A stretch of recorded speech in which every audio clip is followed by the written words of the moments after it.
Don't worry, your requests don't go unnoticed. A lot of people always ask me to do more waterfront videos, Michael, show more waterfront. I try to do my best. You know, the problem is all this waterfront you guys see is all taken up by waterfront properties, you know, big mansions, buildings. So most of the waterfront real estate around here in Miami is exclusive and private. So I do my best. I'm gonna try to do the next video at the beach for you guys if possible.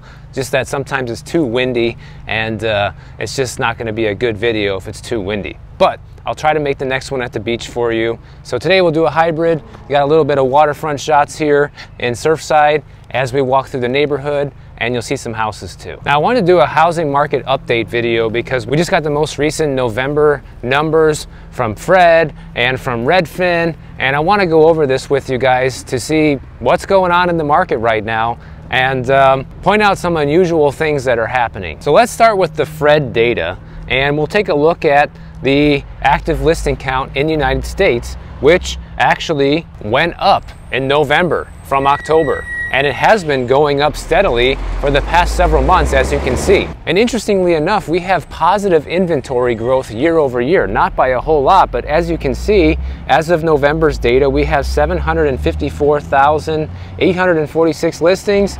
And as of November 2022, that number was 749,745.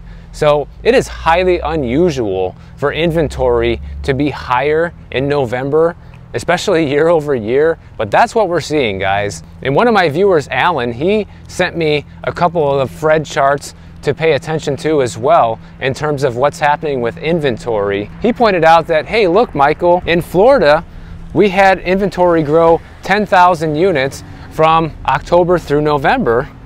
And we can see that the inventory in Florida is absolutely skyrocketing throughout the entire state. There was about 10,000 homes come on the market just in Florida alone, but throughout the entire country, we only had an increase of 17,000 listings. So that'd be pretty funny if 10,000 of those 17,000 new listings were actually in Florida.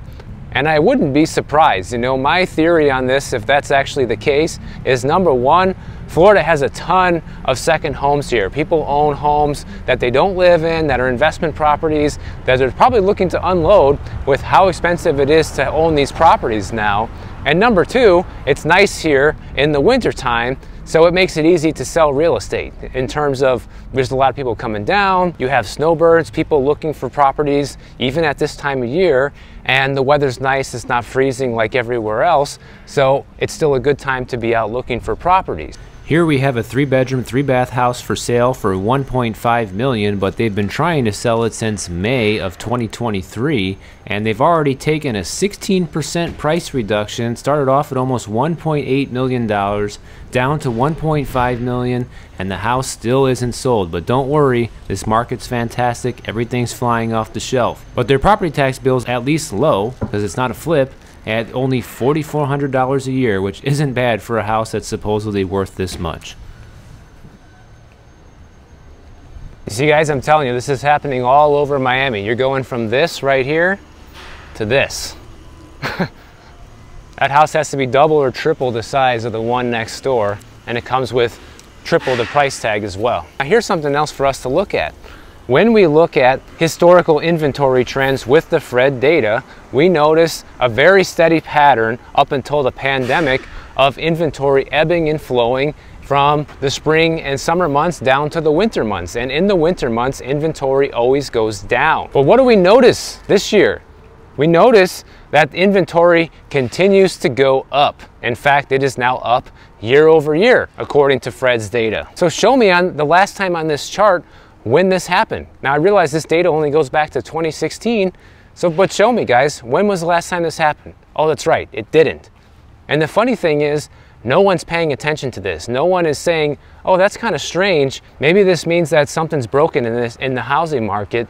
You know, this isn't normal. But no, you still get people saying that it's a great time to buy a house. I see you guys in the comments all the time, and Dave Ramsey's pushing this, Barbara Corcoran's pushing this, that you should still get in right now while you can, basically pushing FOMO. When I see this inventory chart of inventory consistently moving higher month over month, to me, brings up a couple of questions in my mind. Number one, that we're gonna be headed back to normal inventory levels sooner than later if things stay on this trajectory. But it also makes me think, what's going to happen, guys? What's going to happen to all this inventory when springtime comes and we get that normal surge of inventory? Because we have all this inventory that's being added to the market right now, but it's not getting sold. So that tells me that when spring comes around, we're going to see a far greater amount of inventory than we have right now, due to the fact that we are seeing inventory rise at a time of year when it typically goes down. Now, how about Redfin? Let's take a look at their data and see what it says. First of all, median home price data shows that it is up 3.4% year over year, and the median home price as of November is $413,000. Back in November of 2022, the median home price was $399,904. One thing that we can draw from this data is it directly concludes what I've been saying here on the channel, and it shows two dynamics. Number one, it shows that people who can actually afford to buy a home right now make a lot of money and can afford to buy a higher price home,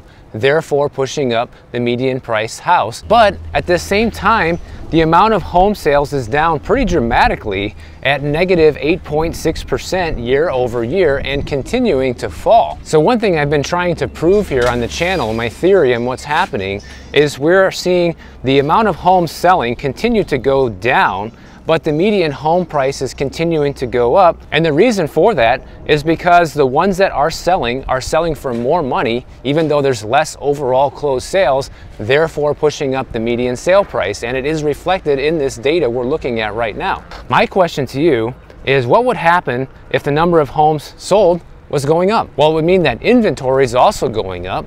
And it would also mean that homes are becoming more affordable, because that's the only way we're going to see all of a sudden a bunch of home sales start to go up, right?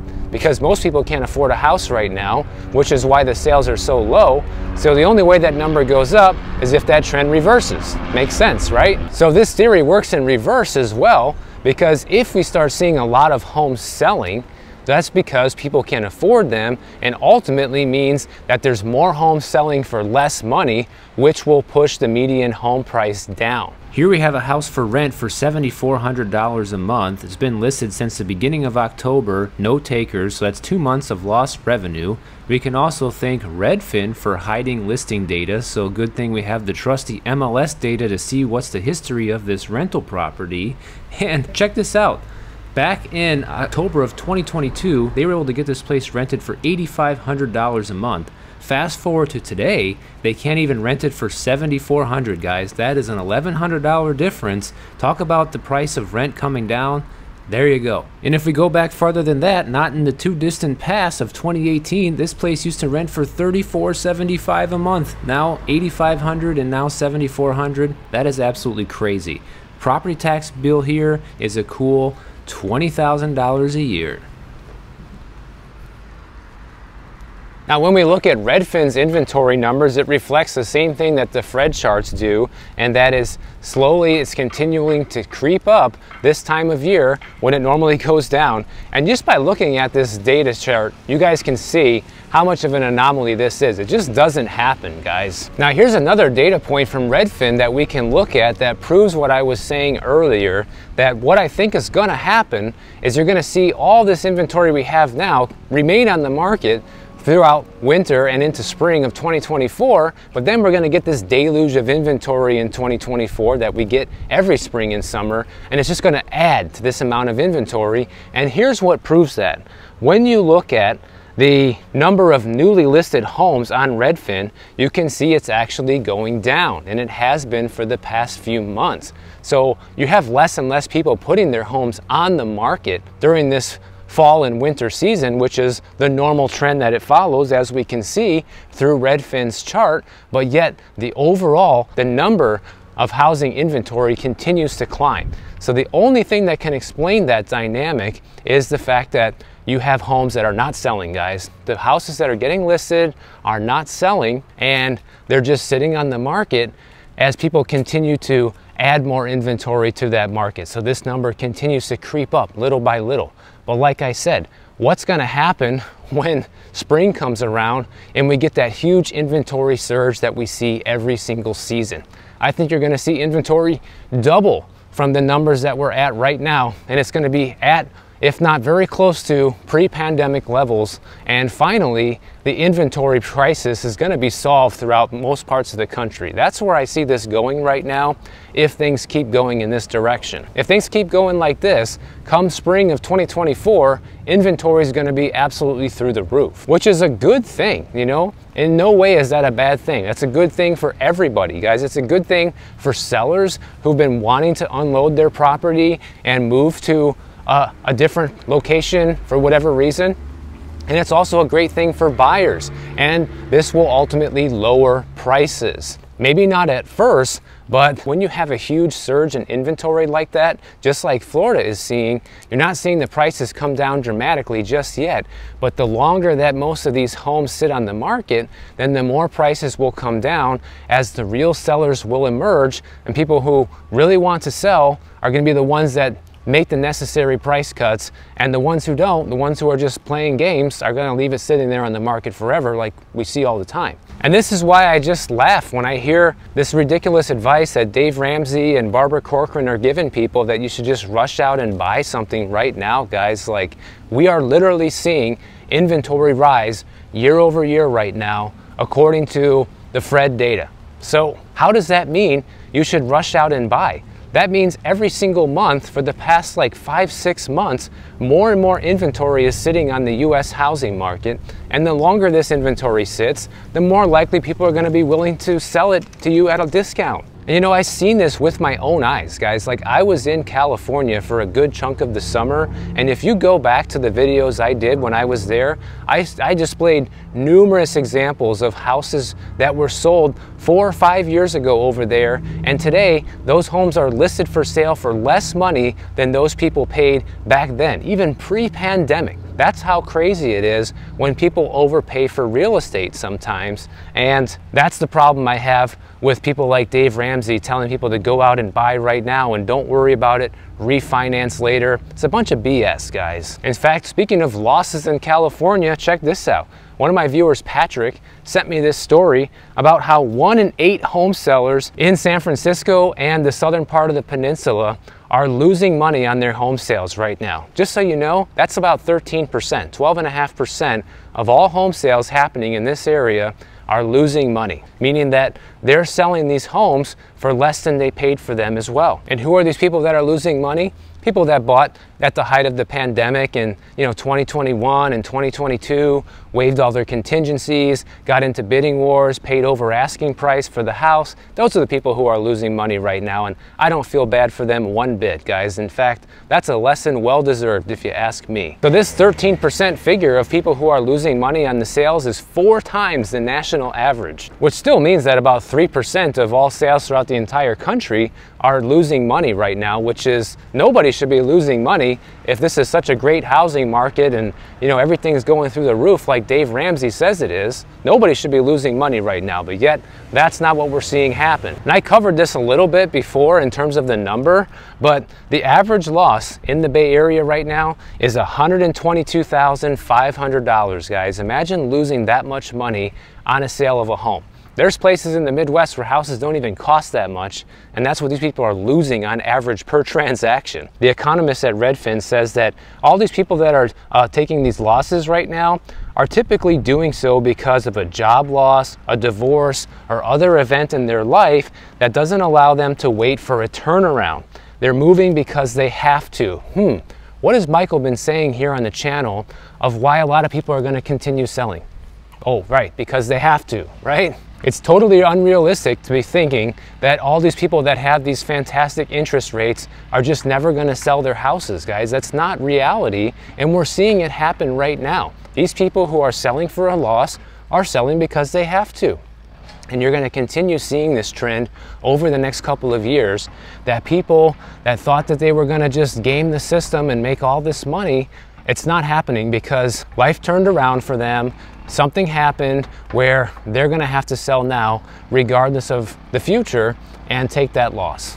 It's just that simple. And you can say, well, Michael, you still have 82% of the people then who are not selling for a loss. Okay, fair enough. But the reality is nobody should be selling for a loss if things are as strong as Dave Ramsey says it is, right?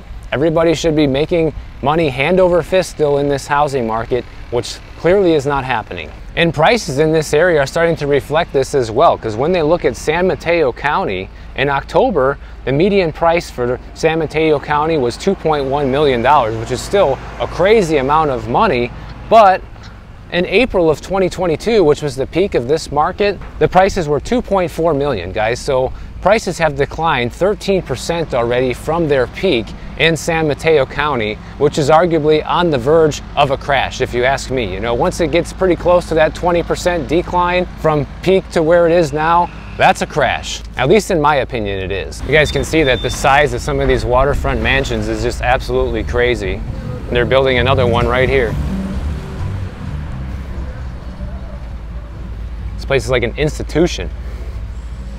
And you know what's funny, guys? Here's what one of the local real estate agents says in the Bay Area about the market right now. Listen to this. He goes, oh, we're still seeing as many as 15 offers come in on some properties, and they're still selling over asking price, so this isn't all there is to it. He also says that if you're thinking about jumping into the market now with all this uncertainty, think of a home as a long-term investment, and you can expect prices to stay on an overall upward trajectory. Oh, just like people who are losing money on these home sales right now, just like them, right? He goes, as long as you can hold on for 5 years, you're never going to be hurt by the ebbs and flows of the marketplace. That's also a flat out lie, guys. Just go look at my old videos. I had multiple examples of people that bought homes back in 2017, 2016, 2018, and are now selling those houses for less than they paid for those homes in California, guys. Go look at those videos. So if somebody's gonna tell you that you can't get hurt if you hang on to a property for 5 years, just know that they are lying straight to your face, because that's exactly what's happening. And by the way, guys, just so you know,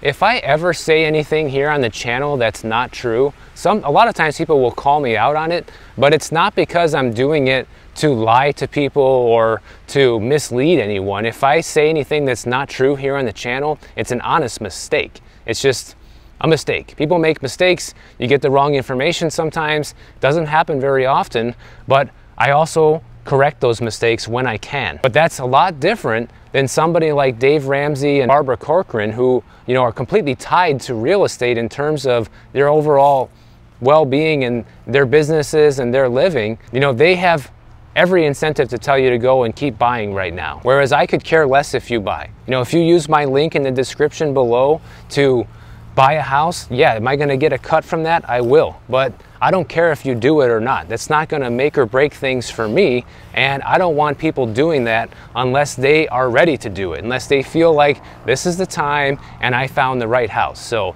anybody who does feel like it's time or they need a real estate referral, feel free to use my link. But if buying right now is gonna hurt you financially, don't do it, guys. Don't use my link, don't use any realtor, don't use anything. Just keep saving your money, improving your credit, and wait for the right opportunity to come along.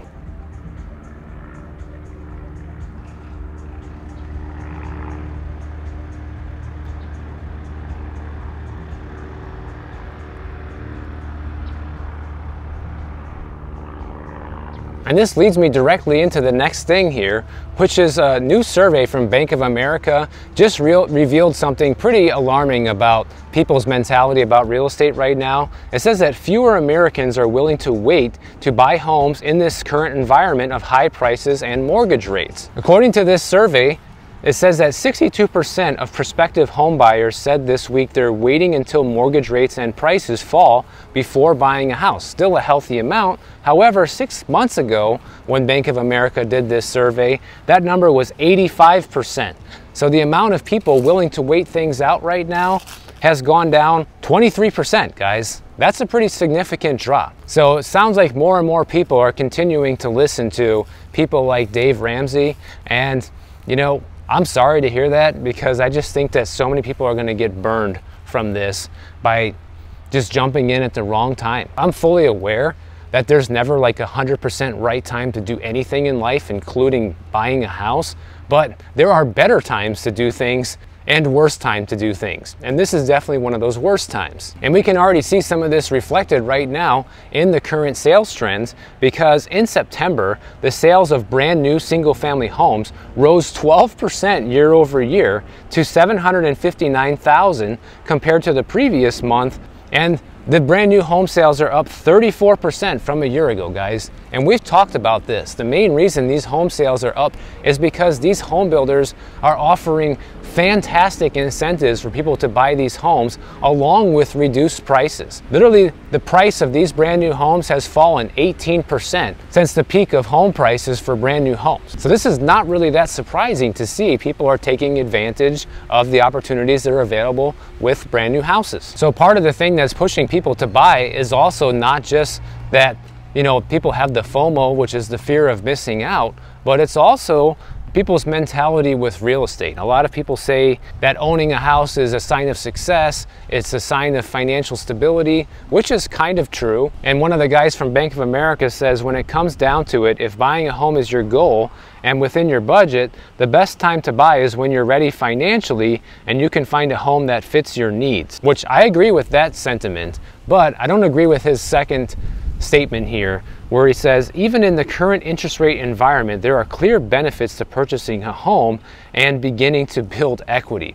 Well, that's not true for a couple of reasons. The first one is because interest rates are as high as they are, a large chunk of your mortgage payment every month is going straight into the bank's pocket in the form of interest payments. So you're not building nearly as much equity as you think you are with these high interest rates. So if you want to subscribe to that narrative, it's fine, but I personally don't. You know, I can't stress to you guys how useful it was paying under market rent for so many years that allowed me to save up enough money to buy a place I really wanted to buy instead of just buying the first thing I could afford. Because if I would have done that, if I would have done what these guys are telling people to do right now, I would have had to buy something very cheap in a less than desirable area and neighborhood and building. I wouldn't have been able to afford a house of any kind. It would have had to been a small condo, and it would have been in a piece of crap building in a not so great area, and it would have been more expensive than renting.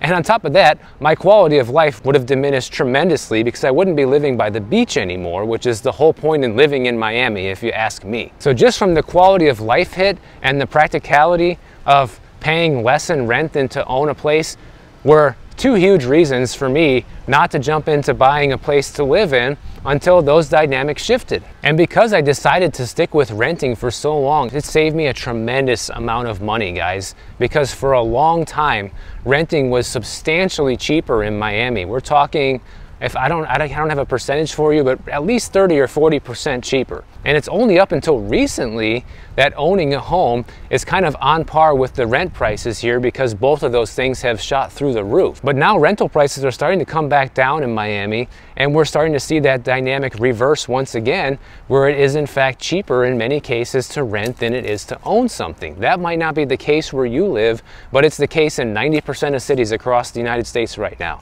That's a fact. So because I knew my local market here so well, working in the real estate business, I knew a good opportunity when I saw one and I seized it. It's that simple. And that could still happen to people today, especially when you see homes that are being sold for less than they did 5 or 6 years ago. If you come across a listing like that, that could be a good value for you, potentially. So for me, waiting and saving money and buying a place I really wanted to live in allowed me to do two things. I got a place I really liked, I didn't have to take a hit on my quality of life, and I was able to get into a similar property for less than it would cost me to rent something like that.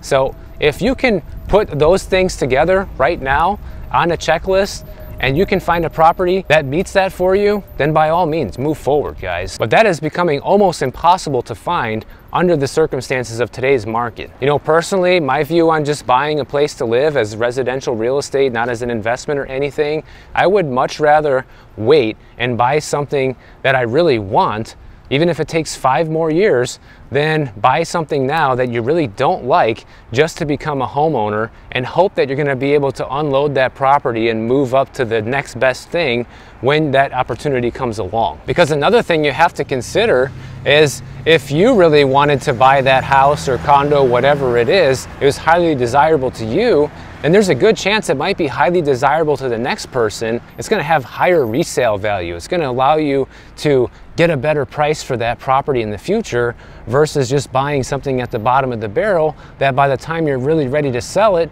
maybe people aren't going to be that interested in. And you know, people who took this survey, 53% said that owning a home is a top sign of financial success. And 63% said that owning a home is a greater personal achievement than raising a family or being in a committed relationship. Now, I do agree that owning a home is a sort of sign of success because it shows that you have discipline enough to save up some money and you have good enough credit to qualify and actually buy that house, assuming you didn't get help from the bank of mom and dad and you did it on your own. And there are a few other benefits that come along with it, like, you know, stability, which is my favorite thing about being a homeowner. You know, I recently was able to lower my car insurance, which I'll talk about in a future video.